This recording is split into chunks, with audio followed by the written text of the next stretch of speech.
Bienvenidos a este programa Análisis. Vamos ahora a tocar unos temas, entre ellos el COVID, que seguimos ahorita con ese tema debido a la gravedad de este asunto. Por eso se da a conocer por parte de especialistas del sector salud que la atención a tiempo podría evitar enfermedades graves y hasta la muerte en caso de contagio de COVID.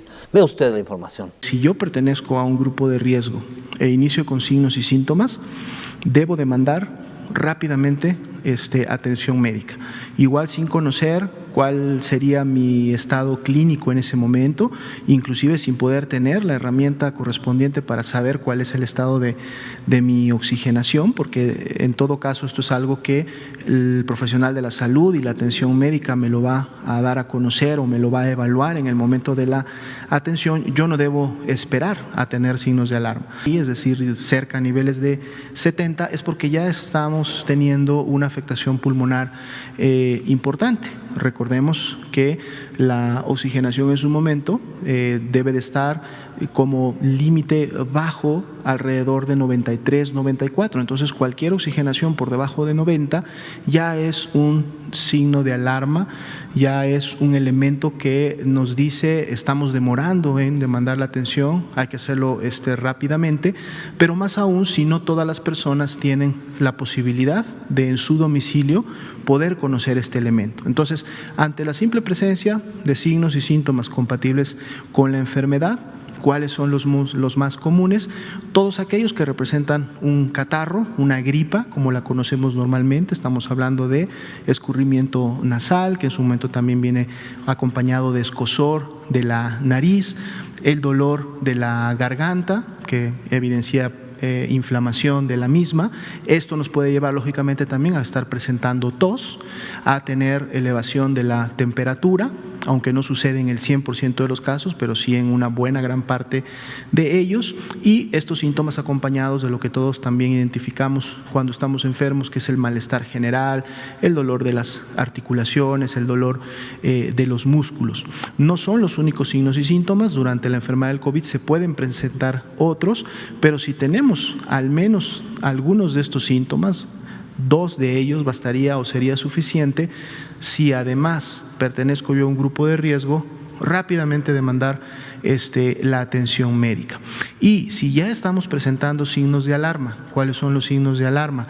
La dificultad respiratoria, es decir, la sensación de que el proceso de respirar no me está siendo suficiente para sentir que estoy en su momento obteniendo el oxígeno necesario y entonces pareciera que me falta la respiración. Si a esto además se acompaña el dolor de pecho o se acompaña una fiebre alta o una fiebre persistente que no ha cedido con el tratamiento correspondiente, bastaría con estos signos de alarma. Otro de ellos sería lógicamente la poca oxigenación o la hipooxigenación, pero recordemos que no todos tienen la manera de cómo medir este parámetro. Entonces es mejor llamar en un momento al 911. Uno, porque entonces podré recibir atención a domicilio, sobre todo si no estoy en condiciones ya, porque estoy presentando signos de alarma, no estoy en condiciones de por mi propio pie acudir a una unidad, pero además porque el 911 y los servicios prehospitalarios están, como decíamos, en coordinación para, ante la valoración de la persona, si se identifica que efectivamente requiere una atención hospitalaria o de especialidad, ellos podrán rápidamente identificar a través de los sistemas a qué unidad médica poder llevar a la persona para que tenga la mejor oportunidad de encontrar una cama disponible. Si nuestra sintomatología es leve, es decir, no tenemos signos de alarma o apenas estamos iniciando y pertenecemos a estos grupos de riesgo, podemos entonces acudir a una unidad de primer nivel, un centro de salud urbano,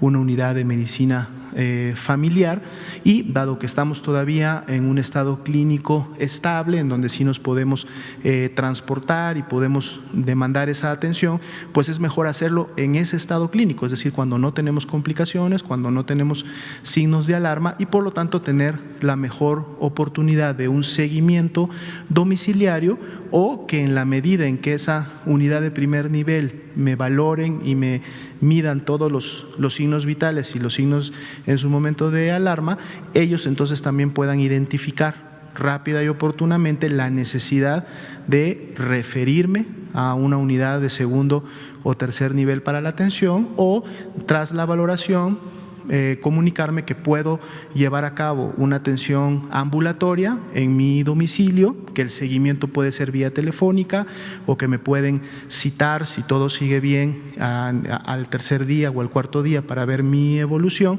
y entonces esto también es sumamente recomendable hacerlo oportunamente, ¿no? Entonces ese es realmente el mensaje que esperamos se pueda atender, que todos pongamos en práctica. Recordemos a los familiares estar muy atentos de los adultos mayores, estar muy atentos de aquellas personas que pueden tener alguna discapacidad que les impida demandar por sí mismas la atención médica, para entonces nosotros como familiares, como amigos, como conocidos, poder en un momento determinado asistirlos y que también estas personas puedan atenderla oportunamente.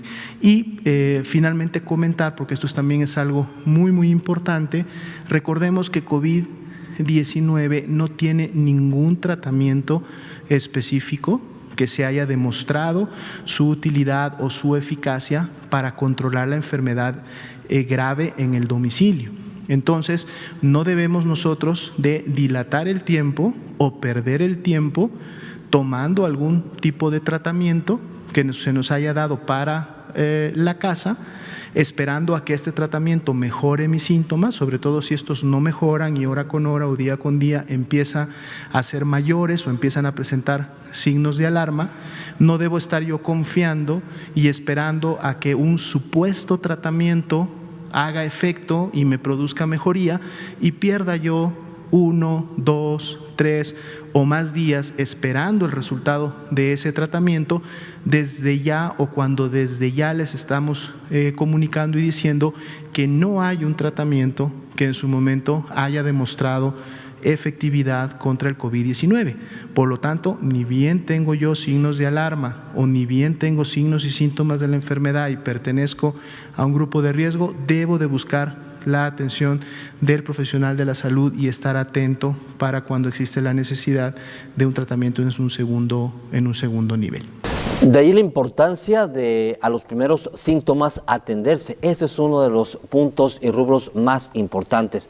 Primeros síntomas de gravedad o de salud relacionados con COVID, debe uno acudir al hospital para evitar que esto se complique y que pueda llegar a un desenlace fatal. Es uno de los puntos que dan a conocer por parte del sector salud, tratando de reducir la cantidad de personas que han fallecido debido al contagio de COVID-19 y que se complica. Vamos al corte comercial, regresamos con más.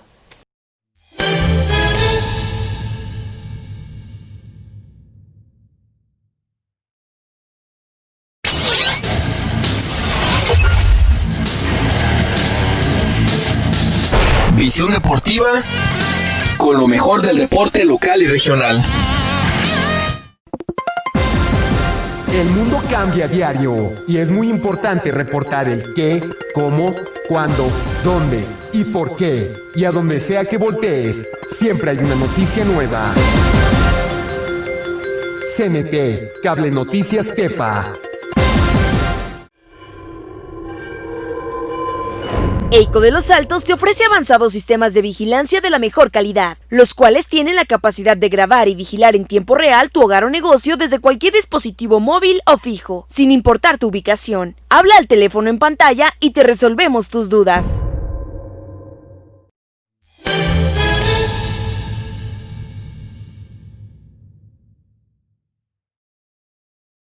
Seguimos, vamos ahora a tocar el tema de las vacunas. Ya ahorita la vacuna del COVID-19 está a punto de llegar a México, es uno de los aspectos en los cuales se va a trabajar. Ahora nada más falta que llegue la cantidad suficiente de esta vacuna para alcanzar a cubrir a todas las personas, a todos los ciudadanos mexicanos y con eso ya proteger y evitar que esta enfermedad siga aumentando en cuanto a contagios. Vea. La primera es la vacuna contra COVID, o más formalmente dicha, contra el virus SARS-CoV-2, para prevenir COVID-19, en México se va a utilizar en un esquema de vacunación universal. Universal es toda la población del país. Y además va a ser gratuita. Es evidente que para poder pagar este recurso se utiliza dinero del Tesoro Público y el Tesoro Público se nutre de los impuestos generales y especiales y demás contribuciones o mecanismos de recaudación que hace la nación. Entonces la estamos pagando esa vacuna, todas y todos quienes somos contribuyentes, y la vacuna está ya pagada, no se tiene que pagar al momento de recibir el servicio. Y esto, dejémoslo también ya muy claro desde ahorita, si a alguien le quieren cobrar vacuna contra el COVID, le están queriendo defraudar. Hay que tener mucho cuidado, porque desde ahorita y durante todo 2021 y una parte de 2022, que durará la campaña de vacunación COVID, se debe tener claro que esta es una campaña del Gobierno de México, es ajena a cualquier grupo social, grupo económico, partido político, gobierno local. No se puede tener vacunación COVID en México que no sea en el Programa Nacional de Vacunación contra COVID. Y por lo tanto es completamente gratuita. Nadie en el sector privado legítimamente puede vender la vacuna contra COVID, ni podrá hacerlo, de modo que si a alguien le quieren cobrar por vacunarle para proteger de COVID, le están cometiendo un fraude. Pero tratemos de optimizar el tiempo de la conferencia para que la población hoy se quede con la idea clara. Ya dijimos, vacunación universal. ¿Qué estados? 32. Hay 32 entidades federativas del país que serán prioritarias. 32 van a ser prioritarias, van a estar en el nivel 1 de prioridad, el mismo nivel de prioridad, todas las entidades federativas. ¿Qué grupos de la población? ¿Cómo se organiza la priorización? Tenemos 3 ejes de priorización. El que está en este documento es el eje primario, que es un eje por edad. La edad es una condición biológica que determina mucho del riesgo de complicaciones y el riesgo de mortalidad por COVID, y en México, al igual que lo ha recomendado la Organización Mundial de la Salud, y igual que lo hacen muchos países, además de México, es el eje fundamental de prioridad. Otras condiciones en México que son relevantes son la existencia de enfermedades crónicas como diabetes, hipertensión, tabaquismo y otras, obesidad, sobrepeso, inmunosupresión, etcétera. Entonces, otro eje de priorización. Y un tercer eje de priorización es la dinámica de la propia epidemia, que no siempre llevará a que en los sitios de mayor transmisión sean los prioritarios de vacunar. También puede pasar algo complementario, que es en los sitios donde ya hay un buen grado de control, puede ser estratégico hacer una intervención selectiva de anticipación de la vacunación en ciertos grupos poblacionales determinados por su ocupación, de la que deriva además su grado de exposición a el virus SARS-CoV-2, y eso se va a ir manejando de manera dinámica y con absoluta transparencia. Otra duda que ha surgido es si en el sector privado se venderá la vacuna. La respuesta clara y precisa y contundente es no. La vacuna no estará a la venta en México. La vacuna será solo administrada por parte del gobierno. Otra duda, o más bien pareciera una desinformación absoluta, que tenemos contratación con un mecanismo que organiza la Organización Mundial de la Salud, que se llama COVAX, donde se han contratado hasta 51 millones de dosis por el momento, y eso se podrá ampliar conforme los distintos países vayan teniendo distribución de vacunas, dado que es un esquema solidario.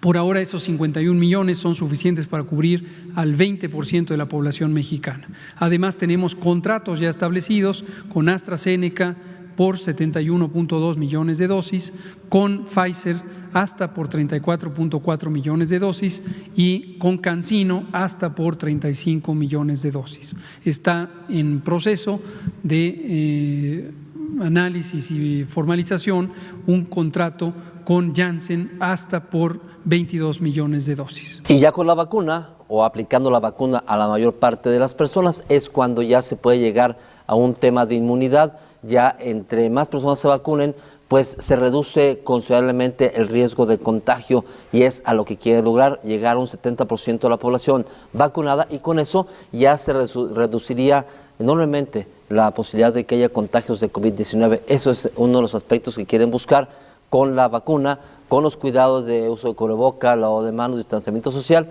es lograr la inmunidad. Componente A, disminuir los contagios. Es el famoso aplanamiento de la curva del que hemos hablado extensamente. Lo que interesa es que la cantidad de contagios y por lo tanto personas enfermas y por lo tanto personas hospitalizadas y por lo tanto defunciones sean menos en cada día con respecto a lo que podrían ser si no se hiciera una intervención. ¿Cuáles son las intervenciones? Las decimos todos los días: sana distancia individual, sana distancia colectiva, es decir, quédate en casa, uso de mecanismos de barrera como el cubrebocas, lavarse las manos, acudir prontamente a detección, ampliar la detección basada en los casos sintomáticos, etcétera. Esto lo que logra es que haya menos casos por día y la meta es que haya menos casos hospitalizados con respecto a las camas disponibles. Y del otro lado, el componente B es ampliar esa cantidad de camas. Cuando decimos camas no es solo el mueble físico en el que se alojan las personas, sino es el personal de salud, los ventiladores, las bombas de infusión, los diversos medicamentos e insumos. Efectivamente, la idea general es, ya sea por infección natural, por el virus SARS-CoV-2, ya sea por vacunación en vacunas específicas contra el virus SARS-CoV-2 causante de COVID-19, la consecuencia esperada es que el organismo humano desarrolle una respuesta inmune, una respuesta de defensa. La respuesta inmune es un fenómeno muy complejo, pero gruesamente incluye dos componentes. La primera es la activación de ciertas células especializadas, genéricamente se les conoce como los glóbulos blancos. Hay muchos tipos de glóbulo blanco y algunos de estos tipos de glóbulo blanco fabrican anticuerpos y es el segundo componente de la respuesta inmune, en términos muy básicos. Los anticuerpos son sustancias que están en la sangre, que son fabricadas por estos glóbulos blancos, un tipo específico, los linfocitos B, y lo que hacen es neutralizar o inactivar a el virus SARS-CoV-2. Las proteínas son invisibles, desde luego, son moléculas, están disueltas en la sangre humana y si en un momento dado incorpora uno el virus SARS-CoV-2, estos anticuerpos, estas sustancias, estas moléculas se desplazan por medio de la sangre y donde está el virus se le pega y lo neutraliza. Términos muy básicos. Lo que sigue siendo un misterio, dado que el SARS-CoV-2 es un virus nuevo para los seres humanos, es cuánto dura esa respuesta inmune. Pero no solo eso, sino qué tan efectiva es, qué tan competente es para neutralizar el virus si ocurriera una segunda o tercera o cuarta o quinta exposición al virus. Para la vacuna no se sabe, más allá de la información que está en los resultados preliminares de aquellos ensayos clínicos cuyos autores ya han presentado información. Son muy poquitos en este momento. Y para la infección natural existe un conjunto ya razonablemente amplio, unos 20, 30, 40 estudios observacionales como este que usted escribe de Filipinas, en donde se ha documentado el tiempo que ha transcurrido desde que la persona infectó y si existe todavía la presencia de cierta concentración o títulos de los anticuerpos.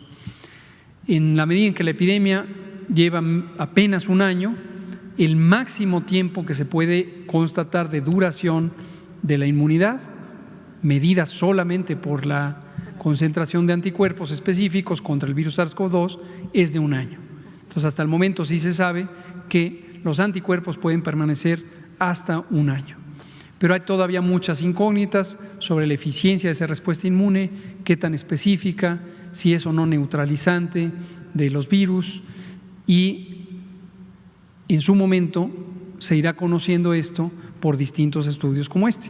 Pudimos identificar que si se hiciera este cierre del 19 de diciembre, la curva epidémica empezaría a tener un cambio sustancial aproximadamente el 3 de enero. Suponiendo, y esto repito la frase que he dicho en varias ocasiones, si y solo si se cumplen las medidas, es decir, las empresas y negocios que tienen que cerrar, cierran, las personas que tienen que abstenerse de acudir al espacio público, se abstienen de acudir al espacio público, etcétera. Las medidas se tienen que cumplir por la sociedad.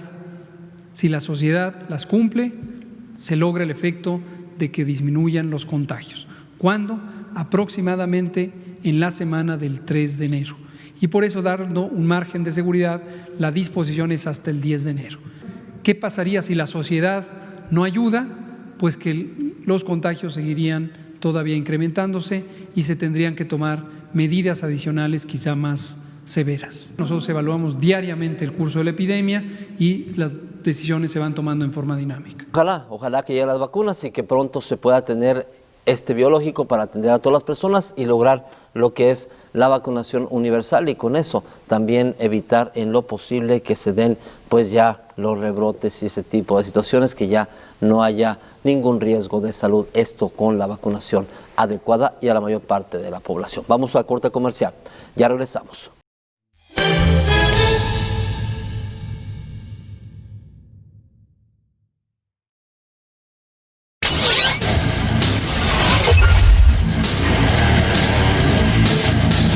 Visión deportiva con lo mejor del deporte local y regional. El mundo cambia a diario y es muy importante reportar el qué, cómo, cuándo, dónde y por qué. Y a donde sea que voltees, siempre hay una noticia nueva. CNT, Cable Noticias Tepa. Paquete, internet más TV, 86 canales análogos más 100 canales digitales más canales HD. Tú eliges tu paquete. Fastnet desde 20 hasta 100 megas de internet. Más rápido, mayor velocidad, descarga música, ve películas y series y mucho más. TV Cable. EICO de Los Altos te ofrece avanzados sistemas de vigilancia de la mejor calidad, los cuales tienen la capacidad de grabar y vigilar en tiempo real tu hogar o negocio desde cualquier dispositivo móvil o fijo, sin importar tu ubicación. Habla al teléfono en pantalla y te resolvemos tus dudas.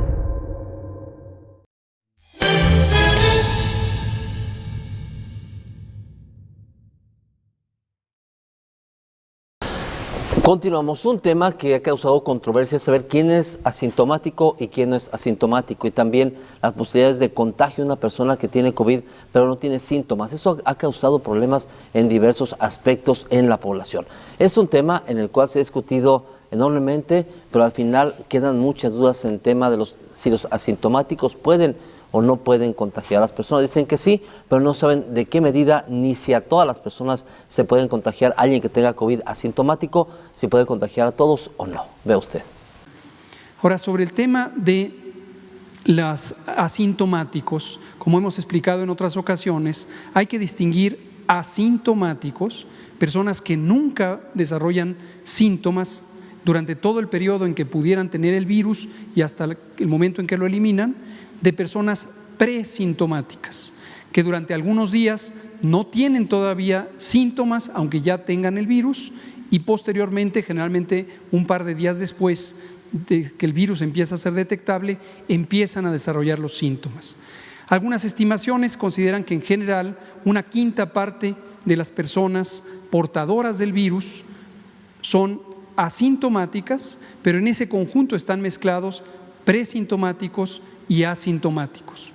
Ahora, el significado de la persona asintomática sobre la capacidad de transmitir es motivo todavía de estudio científico en el mundo entero. En el mundo entero. No se conoce con certidumbre cuál es la contribución de las personas asintomáticas en la propagación del virus. En algunas estimaciones que derivan de algunos estudios muy seleccionados en poblaciones cerradas, por ejemplo, casas hogar, asilos para ancianos, algunos enfermos crónicos en unidades de cuidado largo, un estudio famoso que hubo al inicio de la epidemia en uno de los barcos que estuvo atracado en Japón. Son estudios en condiciones muy peculiares de los que se han hecho algunas inferencias sobre el papel de los asintomáticos como posibles transmisores. Y en general se ha considerado que pudieran ser la mitad de eficientes en transmitir con respecto a los sintomáticos. Pero estos estudios, insisto, son en escenarios muy seleccionados, con poblaciones muy sesgadas, por ejemplo, solo adultos mayores, solo personas que viven en una residencia permanente, solo turistas, etcétera, y hacer inferencias para las poblaciones en su conjunto no es adecuado metodológicamente hablando, porque no son las mismas condiciones. Entonces, todavía no se conoce, insisto, la contribución. Es lógico suponer, y esto es lo que se ha considerado por consenso, que al no tener los síntomas, tos o estornudos, tienen menor capacidad de transmitir. Y lo otro, también por el hecho mismo de que son asintomáticos, se ha identificado de que tienen cargas virales menores en la garganta. En general, las cargas virales de personas asintomáticas son considerablemente menores respecto a los sintomáticos.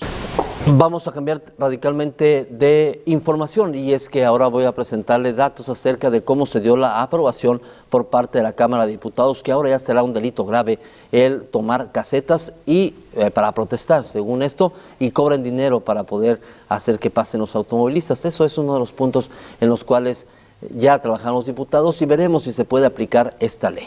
Aprueban y modifican los diputados federales la Ley de Vías Generales de Comunicación. Con esto buscan sancionar a quienes con fines de lucro interrumpan carreteras y casetas de cobro. Este dictamen fue aprobado por 334 diputados. Castigarán a quienes dañen, perjudiquen o destruyan vías generales de comunicación, interrumpan la construcción para obtener un lucro, interrumpan el tránsito de los medios de transporte y la operación de servicios de peaje, como es la toma de casetas de cobro, total o parcialmente interrumpan o deterioren los demás servicios que operen en las vías generales de comunicación o los medios de transporte. Impondrán sanción de 3 meses a 7 años de prisión y una multa de 100 a 500 veces el valor diario de la unidad de medida. Será dirigido solo para quienes obtengan un beneficio económico, y quienes cierren carreteras para manifestar alguna inconformidad no tendrán estas sanciones. En caso que se aplique, quien se para en una caseta de cobro, si cobra dinero a la persona que va a pasar sin ser parte de esta empresa que es encargada de la caseta,